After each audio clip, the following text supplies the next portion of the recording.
안녕하세요. 안녕하세요. 오늘 저희가 함께 이야기 나눌 자료는 제2편 하나님의 본성입니다.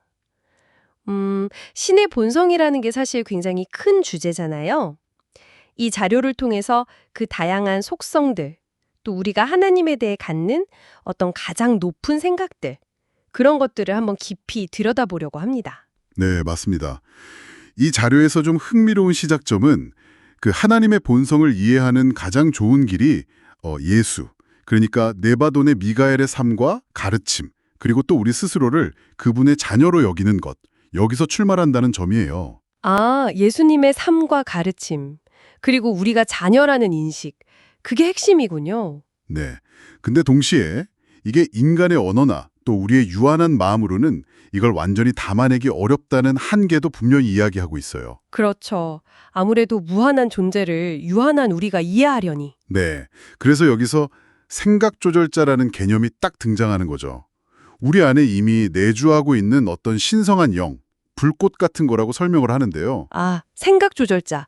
그게 우리 안에 있다고요? 네. 있다고 말합니다.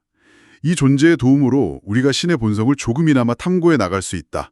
뭐 이런 이야기로 시작을 합니다. 흥미롭네요. 그럼 본격적으로 그 속성들을 한번 보죠. 첫 번째가 하나님의 무한함이군요. 네. 그의 이해는 무한하며 그의 위대하심은 헤아릴 수가 없다. 이런 표현이 나오죠. 시작도 끝도 없고 과거, 현재, 미래가 그냥 하나인 영원 그 자체. 영원. 와, 정말 가늠하기 힘든 개념인데. 그렇죠. 근데 여기서 또 재미있는 게 그 무한함 때문에 오히려 우리 같은 유한한 존재랑 직접 소통하기가 어렵다는 거예요. 아, 너무 크셔서. 네, 약간 그런 느낌이죠. 그래서 하나님이 자신의 그 무한함을 우리 수준에 맞게 좀 조절하고 약화시켜서 다가오신다. 이렇게 설명을 해요. 조절하고 약화시킨다? 어떤 방식으로요?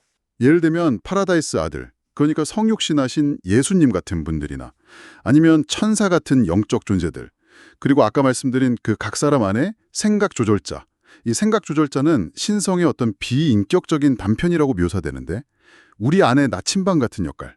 뭐 그렇게요. 아, 그런 존재들을 통해서 우리와 소통하신다는 거군요. 네. 그러면서도 신성의 완전함은 전혀 손상되지 않는다고 강조하고요. 하나님의 완전함은 영원하고 변하지 않는다. 나는 변하지 않는다는 구절도 인용하고요. 그분이 계획도 마찬가지라고 합니다. 무한하고 완전하신데 또 우리와 관계를 맺으려 하신다. 여기서 이제 정의와 자비라는 속성이 나오네요. 네. 하나님은 절대적으로 공정하시다. 나는 내가 한 일에 대해 이유 없이 한 일이 없다. 이런 말씀도 있고 사람을 차별하지 않으신다. 근데 고의적인 악에 대해서는 좀 단호한 표현도 있네요. 최종 결과가 존재의 소멸, 멸절이라고까지. 네, 그 표현이 좀 강하게 들릴 수 있죠. 하지만 바로 다음에 자비 이야기가 나와요. 이 정의가 자비와 분리된 게 아니라는 거죠. 아, 정의와 자비가 함께 간다. 그렇죠. 자비는 지혜에 의해서 조절된 정의일 뿐이다. 이 구절이 핵심인 것 같아요. 그러니까 자비라는 게 그냥 무조건적인 용서라기보다는 유한한 존재인 우리의 연약함을 고려한 지혜로운 정의의 적용이다. 뭐 이런 식으로요. 지혜로운 적용. 네. 하나님의 무한한 지혜가 그 둘 사이의 균형을 잡는 거고 그게 우리 경험 속에서는 공정함으로 나타난다고 설명합니다. 또 하나님은 본성 자체가 친절하고 자비로우시다. 하나님은 선천적으로 친절하시고 영원히 자비로우시다. 이런 표현도 있고요. 우리의 필요 자체가 그분의 자비를 이끌어낸다는 말도 인상 깊네요. 네. 정의의 엄격함과 자비의 따뜻함이 공존하는 거죠. 그리고 역시 빠질 수 없는 사랑 이야기. 하나님은 사랑이시다. 이건 뭐 기독교의 핵심 메시지이기도 하고요. 맞습니다. 이 자료도 그걸 아주 분명히 해요. 근데 여기서 좀 더 강조하는 건 이 사랑이 우리가 뭘 잘해서 혹은 어떤 희생이나 중재 때문에 생겨난 게 아니라는 거예요. 아, 조건적인 게 아니다. 네. 그냥 아버지 스스로 너희를 사랑하신다. 이게 본성이라는 거죠. 그리고 그 증거로 다시 한번 우리 안에 그 생각 조절자를 보내셨다는 점을 이야기하고요. 그 생각 조절자가 사랑의 증거이기도 하군요. 그렇죠. 그리고 이 사랑은 또 하나님의 선하심과 연결이 됩니다. 여기서 선함이라는 건 뭐랄까 그냥 철학적으로 위대하다 이런 걸 넘어서 우리가 진짜 믿고 의지하고 사랑할 수 있는 어떤 인격적인 성품을 말하는 것 같아요. 개인적인 종교 체험 속에서 발견되는 그런 선함? 네.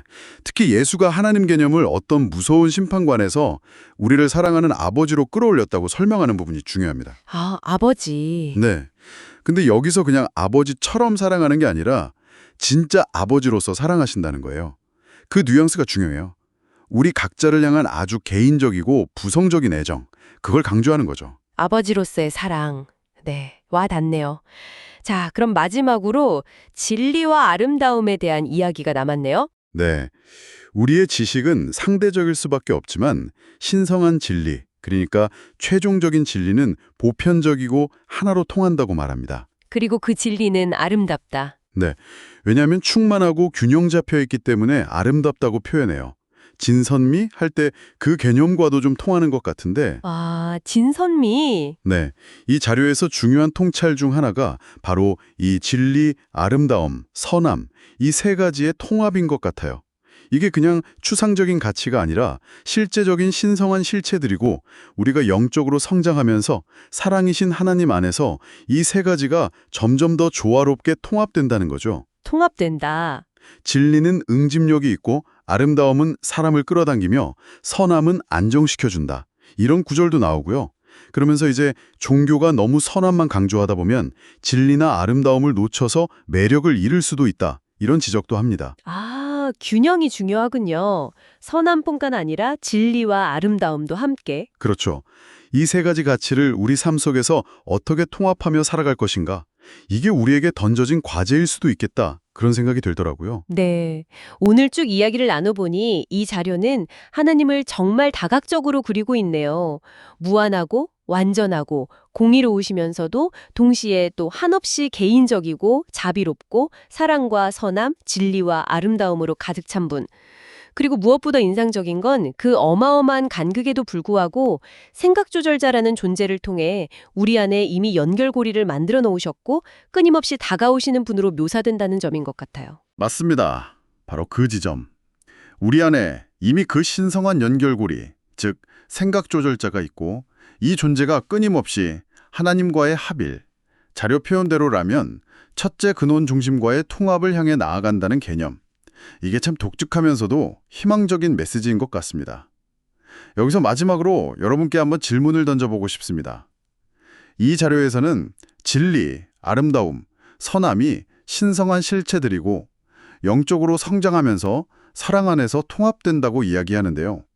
여러분의 삶 속에서 혹은 여러분의 경험 속에서 이 세 가지 가치의 조화 또는 그 통합을 향한 여정을 어떻게 느끼고 계신가요?